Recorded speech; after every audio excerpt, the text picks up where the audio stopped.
اعوذ باللہ من الشیطان الرجیم بسم اللہ الرحمن الرحیم۔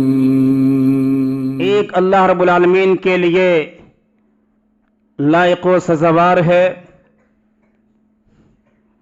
اور انگنت بے شمار لاتعداد درود و سلام کے پھول نچھاور ہوں، ہم سب کے قائد، ہم سب کے رہنما، ہم سب کے نبی اور رسول جناب محمد رسول اللہ صلی اللہ علیہ وسلم کی ذات گرامی پر۔ برادران اسلام، نوجوانان ملت اسلامیہ، پردہ نشین مائیں اور بہنیں، آج بتاریخ 29 ربیع الثانی 1444 ہجری بمطابق 25 نومبر 2022 عیسوی کے اس خطبہ جمعہ میں آپ حضرات کی خدمت میں انشاءاللہ العزیز دعا کے حوالے سے کچھ باتیں رکھنے جا رہا ہوں کہ دعا کا معنی اور مفہوم کیا ہے، دعا کا شرعی مفہوم کیا ہے، دعا کس سے کی جانی چاہیے، یہ ساری باتیں انشاءاللہ العزیز آج کے خطبے میں جاننے کی کوشش کریں گے۔ برادران اسلام، قرآن کریم کے اندر دعا کا لفظ متعدد معنی کے لیے استعمال ہوا ہے۔ دعا کا ایک معنی عبادت ہے، دعا بمعنی عبادت ہے۔ اس تعلق سے آپ پڑھیں گے قرآن کریم سورہ یونس سورت نمبر 10 آیت نمبر 106 کے اندر اللہ رب العالمین نے بیان فرمایا ہے کہ وَلَا تَدْعُ مِن دُونِ اللَّهِ مَا لَا يَنفَعُكَ وَلَا يَضُرُّكَ فَإِن فَعَلْتَ فَإِنَّكَ إِذًا مِنَ الظَّالِمِينَ۔ اللہ رب العالمین نے بیان فرمایا کہ تم اللہ تعالیٰ کے علاوہ کسی ایسی چیز کو نہ پکارنا، یعنی ایسی چیز کی عبادت نہ کرنا جو تمہیں نہ نفع پہنچا سکے اور نہ ہی نقصان پہنچا سکے۔ فَإِن فَعَلْتَ، اگر تم نے ایسا کیا، فَإِنَّكَ، تو ظالموں میں سے ہو جائے گا۔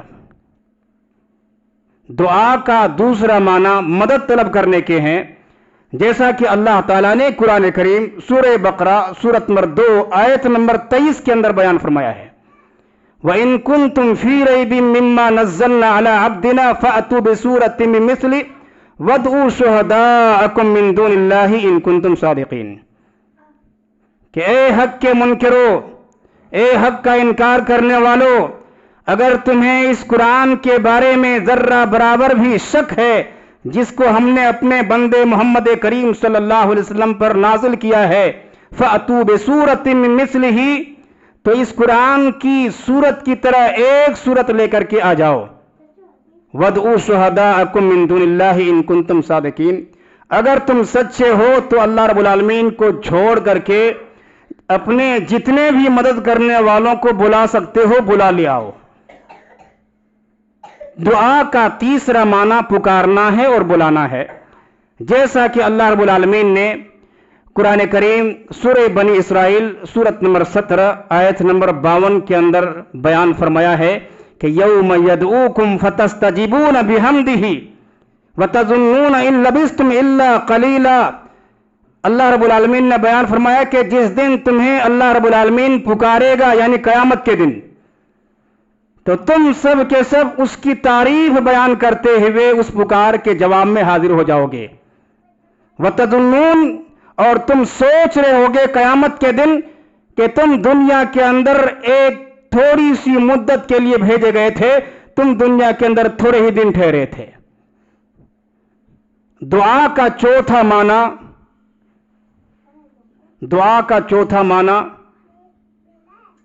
سوال کرنا ہے اور مانگنا ہے، جیسا کہ اللہ رب العالمین نے قرآن کریم سورۃ المومن سورت نمبر 40 آیت نمبر 60 کے اندر بیان فرمایا ہے ادعونی استجب لکم، تم مجھ سے مانگو مجھ سے سوال کرو، میں تمہاری مانگ کو پورا کروں گا۔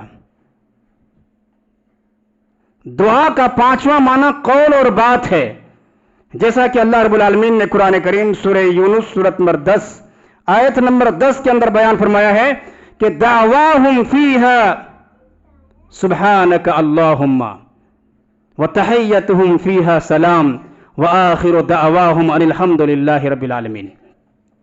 جنت میں جنتیوں کی دعا سبحانک اللہم ہوگی، یعنی اللہ تیری ذات ہر عیب سے پاک ہے، اور جنتیوں کا آپس کا سلام سلام علیکم ہوگا، آپس میں سلام علیکم کہیں گے۔ وآخر دعواہم ان الحمد للہ رب العالمین، اور جنتیوں کی بات کا اختتام الحمد للہ رب العالمین پہ ہوگا۔ دعا کا شرعی معنی کیا ہے، دعا کا شرعی مفہوم کیا ہے، شریعت میں دعا کس سے کہتے ہیں اس کو بھی جان لیتے ہیں۔ تو شریعت میں دعا کہتے ہیں کہ صرف اللہ رب العالمین سے سوال کرنا، اور اللہ رب العالمین کے یہاں بندوں کے لیے جو انعامات ہیں، جو بخششیں ہیں، جو اجر ہے، جو ثواب ہے، اس کا شوق رکھنا، اور اپنی حاجات اور ضروریات کے حصول کے لیے ایک اللہ تعالیٰ ہی کے سامنے گڑ گڑانا اور دعا کرنا، یہ دعا کا شرعی معنی اور مفہوم ہے۔ برادران اسلام، نوجوانان ملت اسلامیہ، ہم سب اس حقیقت کو بخوبی جانتے ہیں کہ انسان کی زندگی خوشی اور غم کا مجموعہ ہے۔ ہر انسان اپنی زندگی میں کبھی نہ کبھی ایسے حالات سے ضرور دوچار ہوتا ہے، بے شمار ایسے مسائل کا انہیں سامنا کرنا پڑتا ہے جن میں دوسرا کوئی انسان اس کی ذرہ برابر بھی مدد کر سکتا، کوئی مدد نہیں کر سکتا ہے۔ اس کے سارے سہارے ٹوٹ جاتے ہیں، اس کے سارے سہارے جواب دے جاتے ہیں، اس کے دوست، اس کے احباب، اس کے اپنے روٹھ جاتے ہیں، اس کے اپنے بیگانے ہو جاتے ہیں۔ انسان اپنے آپ کو بے بس، لاچار اور بے کسی کا عالم محسوس کرتا ہے۔ انسان اپنے آپ کو تنہے تنہا محسوس کرتا ہے۔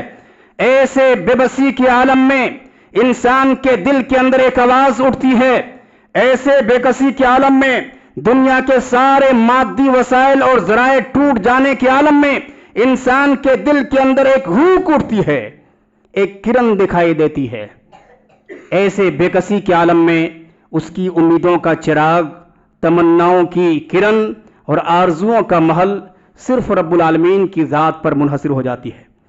وہ یہ سوچتا ہے کہ سارے دروازے سے بھگا تو دیا گیا ہوں، لیکن ایک دروازہ اب بھی باقی ہے، ایک سہارا اب بھی باقی ہے۔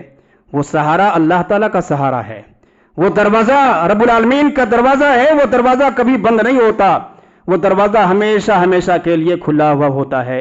رات ہو کہ دن ہو، صبح ہو کہ شام ہو، ہمیشہ وہ دروازہ کھلا ہوا ہوتا ہے، جہاں پر بندہ ہر وقت اپنے دکھ اور درد کو بیان کر سکتا ہے، جہاں پر بندہ ہر اپنے مصائب کے عالم میں، پریشانیوں کے عالم میں اس دروازے کو دستک دے سکتا ہے۔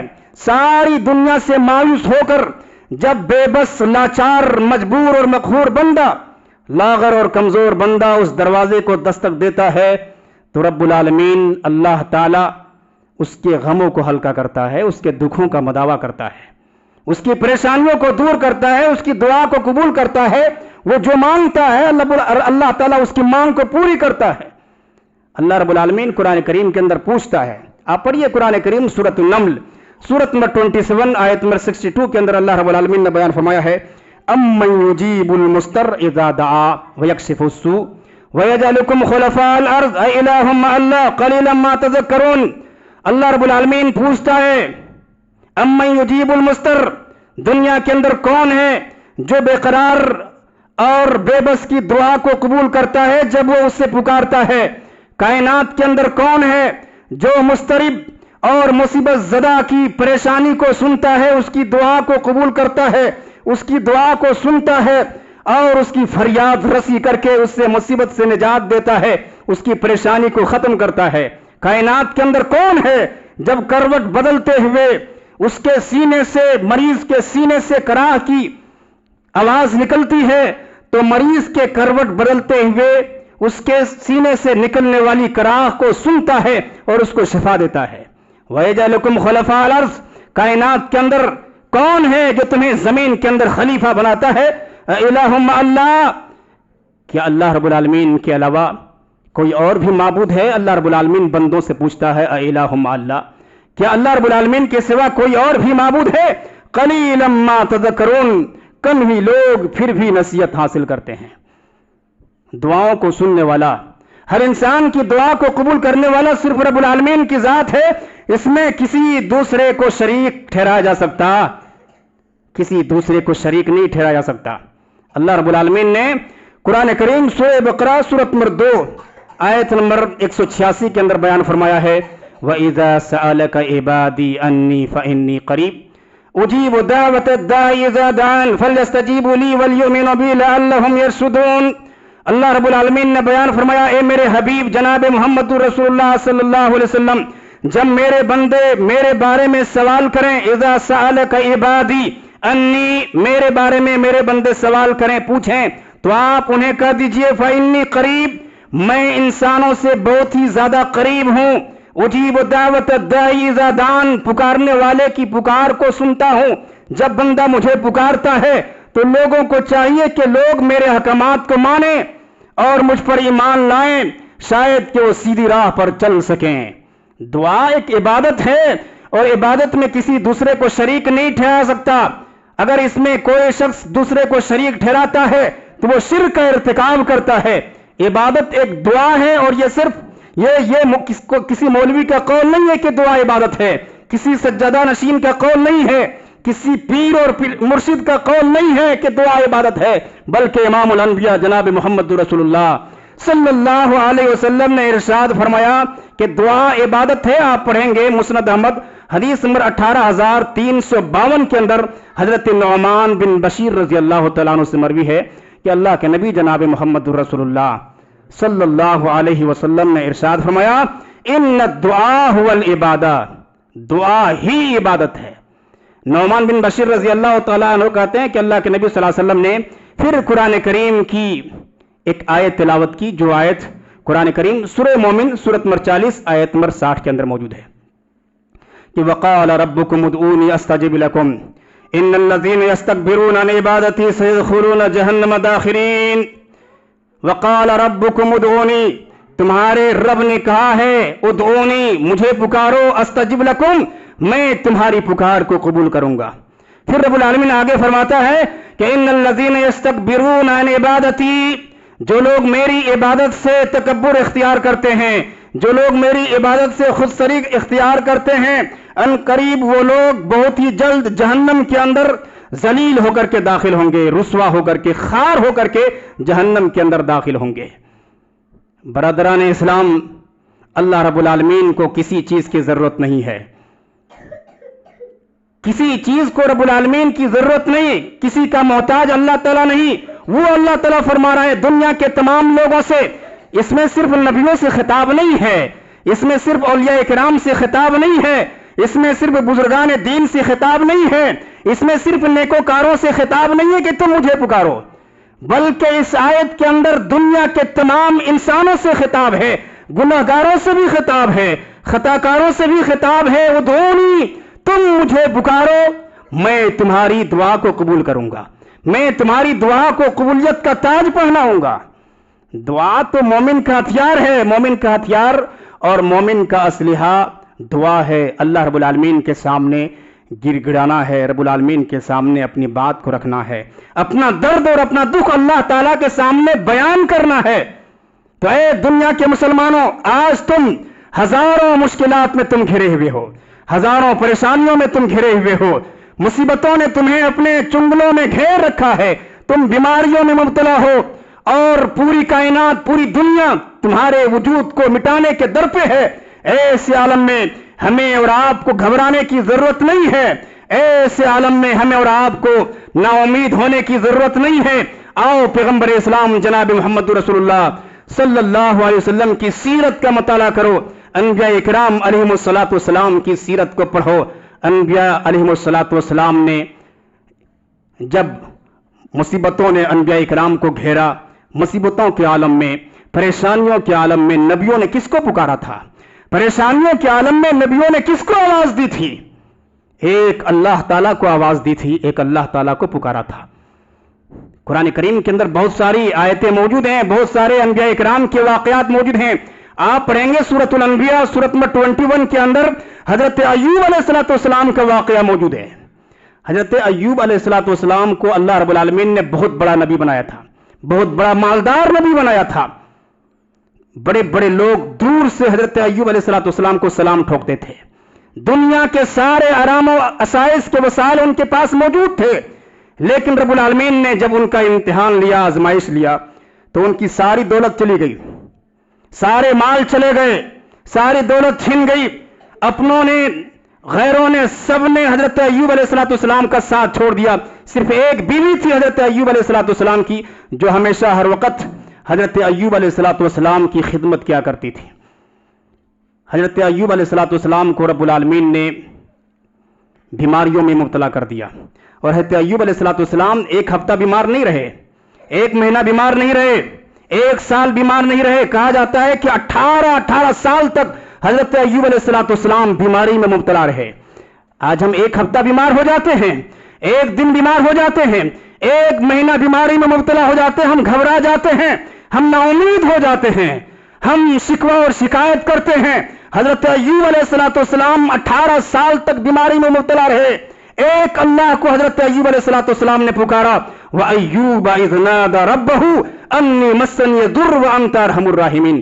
قرآن کریم اٹھائیے سورہ انبیاء سورۃ نمبر 21 آیت نمبر 83 کے اندر حضرت ایوب علیہ السلام کی فریاد کو رب العالمین نے قرآن کریم کے اندر نقل فرمایا ہے کہ ایوب نے اپنے رب کو پکارا کہ مجھے تکلیفوں نے گھیر لیا ہے، بیماری لاحق ہو گئی ہے، اور تو رحم کرنے والوں میں یا اللہ سب سے بڑا رحم کرنے والا ہے.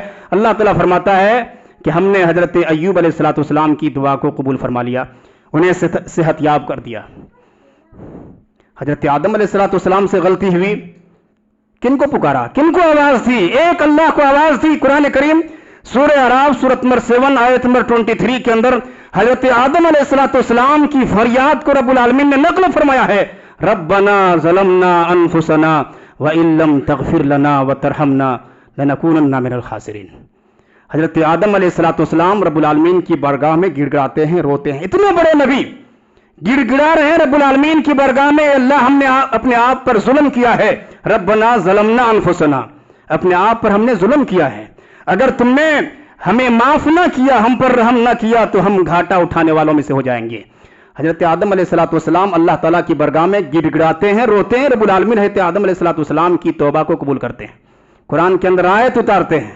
اللہ رب العالمین نے ان کی توبہ کی. آپ پڑھیں گے سورہ بقرہ سورۃ نمبر 2 آیت نمبر 37 کے اندر موجود ہے کہ فَتَلَقَّى آدَمُ مِن رَّبِّهِ كَلِمَاتٍ فَتَابَ عَلَيْهِ إِنَّهُ هُوَ التَّوَّابُ الرَّحِيمُ.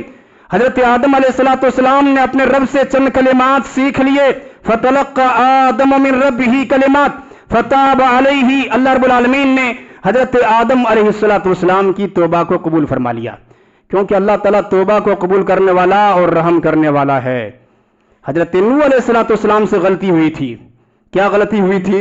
حضرت نوح علیہ السلام کی آنکھوں کے سامنے حضرت نوح علیہ السلام کا بیٹا ڈوب رہا تھا، پانی میں غرق ہو رہا تھا حضرت نوح علیہ السلام کا بیٹا. اور کون سا ایسا باپ ہوگا کہ آنکھوں کے سامنے بیٹی کی اگر وفات ہونے لگے، اس کی جان اگر اس کی روح قبض ہونے لگے، اس کی جان نکلنے لگے، اس کی موت واقع ہونے لگے، تو کون سا ایسا باپ ہوگا جس کا دل نہ تڑپتا ہو؟ حضرت نوح علیہ السلام نے دیکھا میرا بیٹا میری آنکھوں کے سامنے ڈوب رہا ہے، رب العالمین سے فریاد کی کہ ان ابنی من اہلی وان وعدک الحق وانت احکم الحاکمین. یا اللہ میرا بیٹا میرے اہل میں سے ہے اور میری آنکھوں کے سامنے ڈوب رہا ہے. قرآن کریم سورہ ہود سورۃ نمبر 11 آیت نمبر 44 45 46 47 آپ پڑھیے. حضرت نوح علیہ السلام کے واقعہ کو وہاں پر موجود ہے. اللہ رب العالمین نے حضرت نوح علیہ السلام کو تنبیہ کی کہ دیکھیے تیرا بیٹا تیرے اہل میں سے نہیں ہے. کیوں نہیں ہے؟ انہو عمل غیر صالح، کیونکہ تیرے بیٹے کا عمل غیر صالح ہے، تیرے بیٹے کا عمل نیک نہیں ہے، وہ مومنین میں سے نہیں ہے، وہ مسلمانوں میں سے نہیں ہے. حضرت نوح علیہ السلام کو اپنی غلطی کا احساس ہوا. کس کو آواز دی؟ ایک اللہ تعالیٰ کو آواز دی. پڑھیے قرآن کریم سورہ ہود سورۃ نمبر 11 آیت نمبر 47 کے اندر حضرت نوح علیہ السلام کی فریاد کو اللہ رب العالمین نے قرآن کریم کے اندر نقل فرمایا ہے کہ رب انی اعوذ بک ان اسألک ما لیس لی بہ علم والا تغفر لی وترحمنی اکن من الخاسرین۔ یا اللہ میں تیری پناہ پکڑتا ہوں ہر اس سوال سے جس کا مجھے علم نہیں ہے، اگر تو نے مجھے معاف نہیں کیا، مجھ پر رحم نہیں کیا تو میں ضیاءکاروں میں سے ہو جاؤں گا، گھاٹا اٹھانے والوں میں سے ہو جاؤں گا۔ حضرت ابراہیم علیہ الصلوۃ والسلام بہت بڑے نبی اور رسول تھے، اپنے رب سے التجا کرتے ہیں۔ قرآن کریم سورۃ الشعراء سورۃ نمبر 26 آیت نمبر 82 کے اندر حضرت ابراہیم علیہ الصلوۃ والسلام کی التجا موجود ہے، والذی اطمع ان یغفر لی خطیئتی یوم الدین، مجھے امید ہے قیامت کے دن رب العالمین میری خطاؤں پر معافی کا قلم پھیر دے گا۔ حضرت موسیٰ علیہ الصلوۃ والسلام اپنے رب سے عرض کرتے ہیں، قرآن کریم سورہ اعراف سورۃ نمبر 7 آیت نمبر 155 کے اندر موجود ہے، انت ولینا فاغفر لنا وارحمنا وانت خیر الغافرین۔ حضرت موسیٰ علیہ الصلوۃ والسلام جیسے نبی کیا کہتے ہیں اللہ تعالیٰ سے، انت ولینا، یا اللہ تو ہمارا ولی ہے، یا اللہ تو ہمارا مددگار ہے، ہمیں معاف فرما دے، ہم پر رحم فرما، کیونکہ تو تمام رحم کرنے والوں میں، بخشنے والوں میں سب سے بہتر ہے۔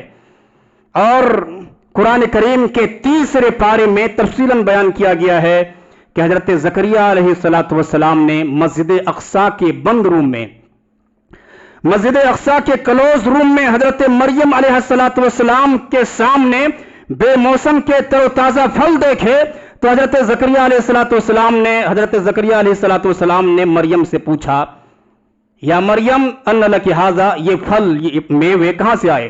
روم تو بند رہتا ہے، کسی کا آنا نہ جانا، یہاں تیرے پاس تازہ پھل اور میوے آئے تو آئے کہاں سے؟ حضرت زکریا علیہ الصلوۃ والسلام کون تھے؟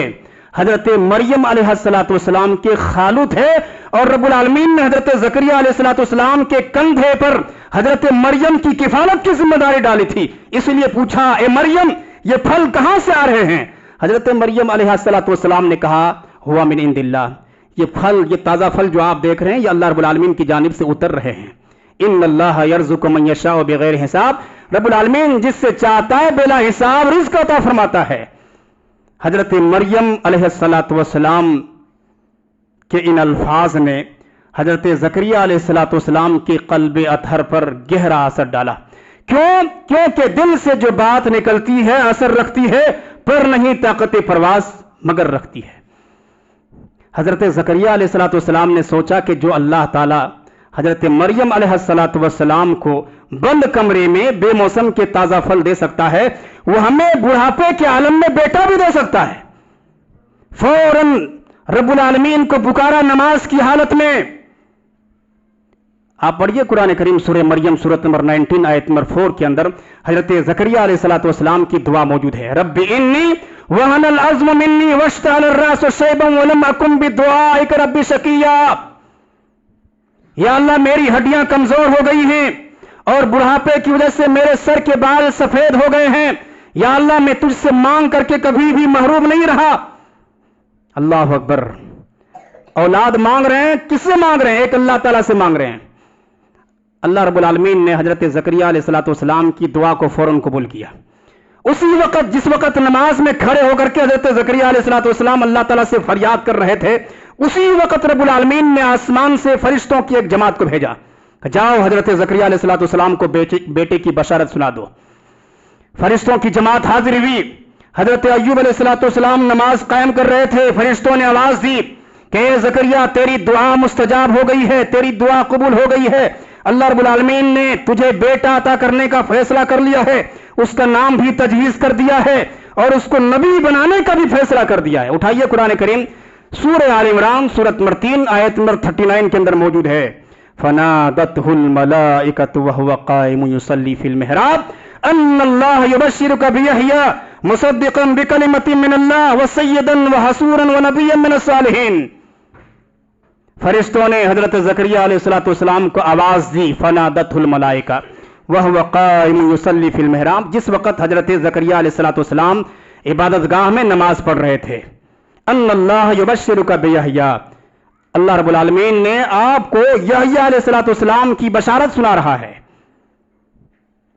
جو اللہ رب العالمین کے کلمہ کی تصدیق کریں گے، جو سردار ہوں گے اور اسی طرح سے عورتوں سے بے رغبت ہوں گے اور نیکوکاروں میں سے نبی ہوں گے۔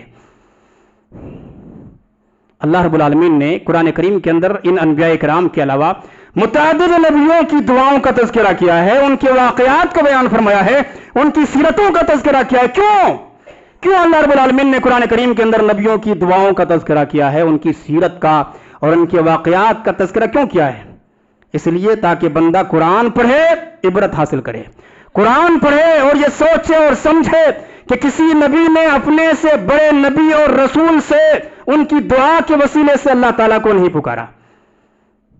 فوت شدہ نبی اور رسول کی دعا کا وسیلہ کسی بھی نبی نے اپنے بڑے نبی سے ان کے وسیلے سے دعا نہیں کی۔ میں وسیلے کا قطعاً منکر نہیں ہوں۔ میں آج سے 3 سال قبل اسی مسجد اقصی جمشید پور سے خطاب کیا تھا کہ وسیلہ کی 3 قسمیں جائز ہیں۔ 3 قسمیں وسیلہ کی جائز ہیں۔ نمبر 1، اللہ رب العالمین کے بہترین نام ہیں، ان ناموں کے ذریعے سے اللہ تعالیٰ کو پکارا جائے کہ یا اللہ تو رحمان ہے، رحیم ہے، رحم کرنے والا ہے، مجھ پر رحم فرما، یا اللہ تو غفور ہے، بخشنے والا ہے، مجھے بخش دے۔ اس طرح سے کوئی بھی آدمی دعا کر سکتا ہے۔ دوسری قسم وسیلے کی جو جائز ہے وہ ہے کہ اپنے نیک اعمال کا وسیلہ۔ آپ دعا کر سکتے ہیں کہ یا اللہ میں نے فلاں دن فلاں وقت میں صرف تیری رضا کے لیے، تیری خوشنودی حاصل کرنے کے لیے فلاں نیک کام کیا تھا، یا اللہ اگر میں نے وہ کام صرف تیری رضا حاصل کرنے کے لیے کیا تھا تو آج اس مصیبت سے ہمیں نجات دے دے، اس پریشانی سے ہمیں نجات دے دے۔ نیک اعمال کا وسیلہ حدیث سے ثابت ہے، قرآن سے ثابت ہے۔ اسی طرح سے آپ کسی بھی زندہ نیک انسان سے کہہ سکتے ہیں کہ آپ ہمارے لیے دعا کر دیجئے۔ زندہ نیک انسان کی دعا کا وسیلہ لیا جا سکتا ہے۔ میں وسیلے کا انکار نہیں کرتا، لیکن جو ناجائز ہے اس کا وسیلہ لیا جا سکتا۔ فوت شدہ نبی کا وسیلہ، فوت شدہ بزرگ کی دعا کا وسیلہ ہرگز نہیں لیا جا سکتا۔ اللہ رب العالمین نے قرآن کریم سورۃ الجن سورۃ نمبر 72 آیت نمبر 18 کے اندر بیان فرمایا ہے وَأَنَّ الْمَسَاجِدَ لِلَّهِ فَلَا تَدْعُوا مَعَ اللَّهِ أَحَدًا، کہ مسجدیں اللہ کے لیے ہیں تو اللہ رب العالمین کے ساتھ کسی اور کو نہ پکارنا۔ اس آیت کریمہ کو نازل فرما کر کے اللہ رب العالمین نے تمام دعاؤں کا رخ اپنی طرف موڑ لیا ہے۔ اور آپ پڑھیے قرآن کریم سورۃ المومنون سورۃ نمبر 23 آیت نمبر 117 کے اندر اللہ رب العالمین نے بیان فرمایا ہے وَمَن يَدْعُ مَعَ اللَّهِ إِلَٰهًا آخَرَ لَا بُرْهَانَ لَهُ بِهِ فَإِنَّمَا حِسَابُهُ عِندَ رَبِّهِ۔ اللہ رب العالمین نے بیان فرمایا کہ جو اللہ رب العالمین کے ساتھ کسی دوسرے معبودان باطلہ کو پکارتے ہیں ان کے پاس کوئی دلیل نہیں ہے، ان کے پاس کوئی برہان نہیں ہے، ان کا حساب کتاب اللہ تعالیٰ کے یہاں ہونے والا ہے۔ ہم سب کے قائد اور ہم سب کے نبی کون ہیں؟ جناب محمد رسول اللہ صلی اللہ علیہ وسلم، سب سے بڑے نبی، سب سے بڑے رسول۔ آپ کے مقام سے بڑھ کر کسی کا مقام نہیں، آپ کے مرتبے سے بڑھ کر کسی کا مرتبہ نہیں۔ اس کے باوجود اللہ کے نبی جناب محمد رسول اللہ صلی اللہ علیہ وسلم کس کو پکارتے تھے، کس کو آواز دیتے تھے؟ ایک اللہ کو آواز دیتے تھے۔ بدر کا واقعہ پڑھ لیجئے، جنگ بدر میں کفار 1000 کی تعداد میں ہیں۔ مسلمانوں کو ختم کرنے کے لیے، اسلام کا صفایا کرنے کے لیے، اسلام کا ملیامینٹ کرنے کے لیے مکۃ المکرمہ سے چل کر کے مدینہ وہ لوگ آئے تھے۔ بدر کے میدان میں کفار مکہ نے پڑاؤ ڈالا تھا اور مسلمان صرف 313 کی تعداد میں نہتے ہیں۔ اللہ کے نبی جناب محمد رسول اللہ صلی اللہ علیہ وسلم نے دیکھا بڑی جماعت کے مقابلے میں اپنی چھوٹی سی جماعت کو، فوراً رب العالمین کی بارگاہ میں دعا کرتے ہیں، ہاتھ اٹھاتے ہیں۔ دعا کے الفاظ صحیح مسلم حدیث نمبر 1763 کے اندر موجود ہے، اللہم انک ان تہلک هذه العصابہ من اہل الاسلام لا توبد فی الارض۔ اللہ کے نبی صلی اللہ علیہ وسلم اللہ تعالیٰ سے عرض کرتے ہیں، اے اللہ اگر مسلمانوں کی یہ چھوٹی سی جماعت آج ہلاک و برباد ہو گئی تو آج کے بعد اس روئے زمین پر تیری عبادت نہیں کی جائے گی۔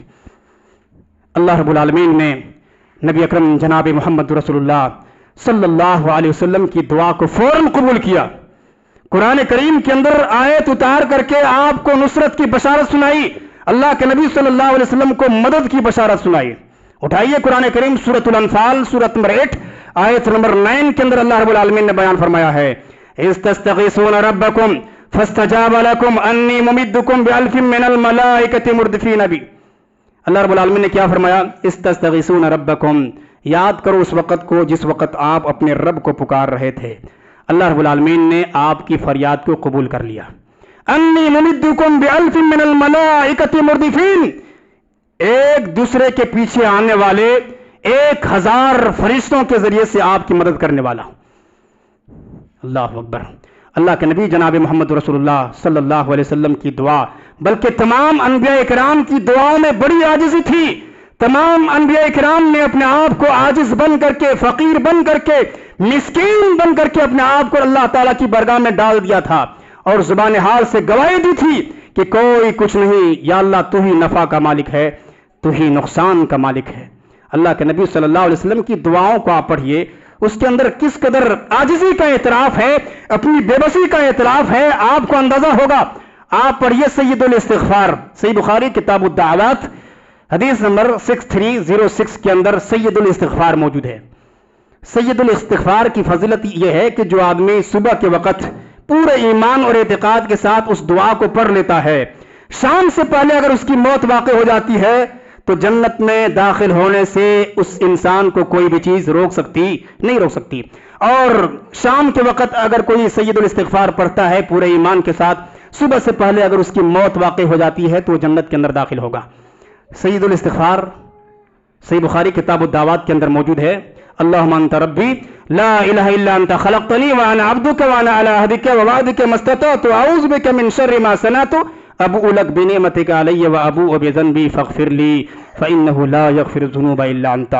اللہ کے نبی صلی اللہ علیہ وسلم اپنے رب سے کہتے ہیں اللہم انت ربی، اے اللہ تو میرا رب ہے، تیرے سوا کوئی معبود نہیں ہے، یا اللہ میں تیرا بندہ اور غلام ہوں، یا اللہ میں ہر اس چیز کے شر سے تیری پناہ پکڑتا ہوں جو میں نے کیا ہے، مجھے اپنے گناہوں کا اعتراف ہے، میں تیری نعمتوں کا اقرار کرتا ہوں، یا اللہ اگر تو نے مجھے معاف نہیں کیا پھر دنیا کی کوئی طاقت مجھے معاف نہیں کر سکتی ہے۔ اللہ کے نبی جناب محمد رسول اللہ صلی اللہ علیہ وسلم کی اس دعا میں رب العالمین کی عظمت کا کس قدر اعتراف ہے۔ اعتراف کیا جا رہا ہے کہ یا اللہ میں لاچار ہوں، یا اللہ میں بے بس ہوں، تو توانا ہے، تو طاقتور ہے، میں قصوروار ہوں، میں گناہگار ہوں، تو منعم ہے اور محسن ہے، یا اللہ میں خطا کار ہوں، تو معاف کرنے والا ہے، یا اللہ تو میرے گناہوں کو معاف فرما دے۔ یہ دعا کون کرتے تھے؟ امام الانبیاء جناب محمد رسول اللہ صلی اللہ علیہ وسلم رب العالمین کی بارگاہ میں یہ دعا پڑھتے تھے، جس دعا کو سید الاستغفار کہا جاتا ہے۔ اور اللہ کے نبی جناب محمد رسول اللہ صلی اللہ علیہ وسلم نے اپنی امت کو تعلیم دی کہ جب تمہیں کچھ مانگنا ہو ایک اللہ سے مانگنا، مدد طلب کرنا ہو ایک اللہ سے مدد طلب کرنا۔ آپ پڑھیے سنن ترمذی حدیث نمبر 2515 کے اندر حضرت ابن عباس رضی اللہ تعالیٰ عنہما سے مروی ہے، عن ابن عباس رضی اللہ تعالیٰ عنہ قال كنت خلف رسول الله صلى الله عليه وسلم يوما فقال يا غلام إني أعلمك بكلمات احفظ الله يحفظك احفظ الله تجده تجاهك إذا سألت فاسأل الله وإذا استعنت فاستعن بالله واعلم أن الأمة لو استمعت على أن ينفعوك بشيء لم ينفعوك إلا بشيء قد كتب الله لك ولو استمعوا على أن يضروك بشيء لم يضروك إلا بشيء قد كتب الله عليك رفعت الأقلام وجفت الصحف۔ صحابی رسول حضرت عبداللہ ابن عباس رضی اللہ تعالیٰ عنہ کہتے ہیں کہ ایک دن میں اللہ کے نبی جناب محمد رسول اللہ صلی اللہ علیہ وسلم کے پیچھے سواری پر سوار تھا۔ اللہ کے نبی صلی اللہ علیہ وسلم نے فرمایا یا غلام، اے بچے، انی اعلمک بکلمات، میں تجھے چند کلمات سکھانے والا ہوں، اس کو اپنے ذہن و دماغ میں بٹھا لیجئے۔ احفظ اللہ یحفظک، تم اللہ رب العالمین کے احکامات کی پیروی کرو، رب العالمین تمہاری حفاظت فرمائے گا۔ تم رب العالمین کے دین کی حفاظت کرو گے، رب العالمین کو تم اپنے سامنے پاؤ گے۔ اذا سألت فاسأل اللہ، جب تم سوال کرو ایک اللہ سے سوال کرو۔ وإذا استعنت باللہ، اور جب تم مدد طلب کرو ایک اللہ رب العالمین سے مدد طلب کرو۔ وعلم ان الامة لو استمعت، اور اس بات کو اپنے ذہن و دماغ میں بٹھا لو، وعلم، جان لو کہ اگر ساری دنیا مل کر تجھے فائدہ پہنچانا چاہے تو تجھے فائدہ نہیں پہنچا سکتی مگر اتنا ہی جتنا کہ اللہ رب العالمین نے تیری تقدیر میں لکھ دیا ہو۔ وَلَوْ اسْتَمَعُوا عَلَىٰ أَن يَضُرُّوكَ بِشَيْءٍ لَمْ يَضُرُّوكَ إِلَّا بِشَيْءٍ قَدْ كَتَبَ اللَّهُ عَلَيْكَ، اور اگر ساری کی ساری دنیا والے مل کر تمہیں نقصان پہنچانا چاہیں، سارے دشمنان اسلام تمہیں ختم کرنا چاہیں، سارے میڈیا والے جمع ہو جائیں اور دن رات بک بک کرنے والے، دن کو رات اور رات کو دن قرار دینے والے جمع ہو جائیں،